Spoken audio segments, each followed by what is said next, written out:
പറവൂർ പുത്തൻവേലിക്കര പാളയം റോഡിൽ തുരുത്തൂർ മാളിയേക്കൽ റാപ്പേൽ മകൻ 30 വയസ്സുള്ള റിജോയിനെയാണ് 794 മില്ലിഗ്രാം MDMA-യുമായി പറവൂർ എക്സൈസ് സംഘം പിടികൂടിയത്.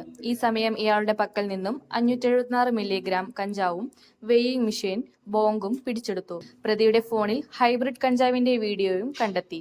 Circle inspector MO Vinod, excise inspector grade Hanish VS, preventive officer Ratheesh Kumar TA, COമാരായ സമൽദേവ്, Gokul Krishna, WCEO മേഘ VM, സിവിൽ എക്സൈസ് ഡ്രൈവർ പൗലോസ് Jacob എന്നിവരുടെ നേതൃത്വത്തിലാണ് പ്രതിയെ പിടികൂടിയത്. ന്യൂസ് 1 പറവൂർ. തിരുത്തൂരിലുള്ള മാളിയേക്കൽ വീട്ടിൽ റാഫേലിൻ്റെ ഉടമസ്ഥയിലുള്ള ഈ വീട്ടിൽ പറവൂർ എക്സൈസ് സർക്കിൾ പാർട്ടി നടത്തിയ പരിശോധനയിൽ ഇയാളുടെ മകനായ റിജോയുടെ മുറിയിൽ നിന്നും സിന്തറ്റിക് ഡ്രഗ്സ് വിഭാഗത്തിൽപ്പെട്ട MDMA കണ്ടെടുത്തിട്ടുണ്ട്.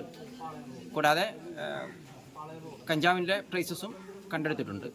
പിന്നെ ഇത് തൂക്കി വിൽക്കാൻ ഉപയോഗിക്കുന്ന വെയിങ് മെഷീൻ, MDMA-യും കഞ്ചാവും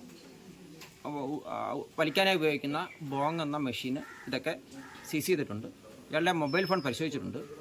ഈ രാസലഹരിയും ഹൈബ്രിഡ് കഞ്ചാവും ഒക്കെ ഉപയോഗിച്ചു വരുന്നതായി അതിൽ നിന്ന് തെളിവ് ലഭിച്ചിട്ടുണ്ട്. ഇയാളെ തുടർന്ന് റിമാൻഡ് ചെയ്യുന്നതിലേക്ക് നടപടികൾ സ്വീകരിച്ചു വരികയാണ്.